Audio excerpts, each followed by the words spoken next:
धेमाजि जिल्लानि मिसामारा गामि पन्चायतनि हेलौ मानगोनां रायजो राजा आरो लोगो नोंथांमोनखौ बे आंनि बस्क' बर' इउटुब चेनेलाव बरायग्रोनानै खुलुमग्रोनाय थाबाय। आसा खालामो नोंथांमोना भिडिअखौ जोबजासे नायलांगोन।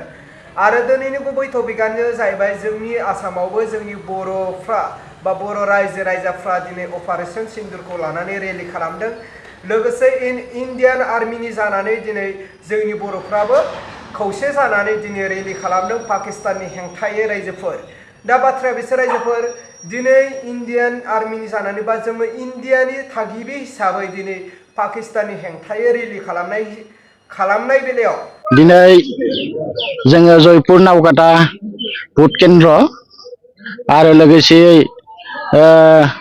जनाय विधानसभा समष्टिनि सिङाव थानाय सोनाब मण्डल पश्चिम जनाय मण्डलनि सिङाव थानाय मिसामारा ग्राम पन्चायतनि सिङाव आरो लोगोसे जयपुर नावकाटा भट सेन्टारनि जानानै दिनै मुस्रि कामेश्वर मोसाहारि बिथाङा बे नावकाटा वार्डनि मेम्बार जानानै देरहासार जानाय बे वार्डआव बिथाङानो दैदेनदों दिनैनि बे मन की बात हाबाफारिखौ एबा भारतनि जानाखि दाखालि जाना थांनाय जा 22 एप्रिलाव पहलगाम एटेक पाकिस्ताननि उग्रपन्थी बिथांमोना बा पाकिस्ताननि थिउरिया बिथांमोना भारतनि दाय गैयै सुबुं बेरायनो थांनाय एबा दावबायारि बिथांमोनखौ सा 28 दाय गैयै सुबुंखौ जिउ फोजोबदोंमोन।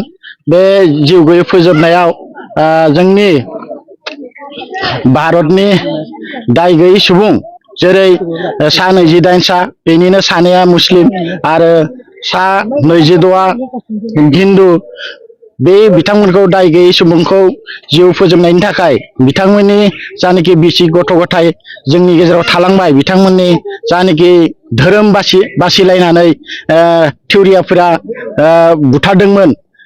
धोरोमनि खोथा सोङै रावनि खोथा सोङै बुथारदोंमोन। बे रावनि धोरोम बासिलायनाय बुथारनाय जाथायखौ जोंनि भारतनि प्रधान मन्त्रिनो खोन्थाहै होननानै थिउरिया बिथांमोना पाकिस्तान थिउरिया बिथांमोना बुंदोंमोन आरो बेबायदियैनो बिथांमोना बुंफैनानै भारतनि प्रधान मन्त्रिनो खोन्थाफैदोंमोन। खोन्थानाय लेखायै भारतनि प्रधान मन्त्रिया रागा जोंनानै पाकिस्तानखौ बुंदोंमोन जे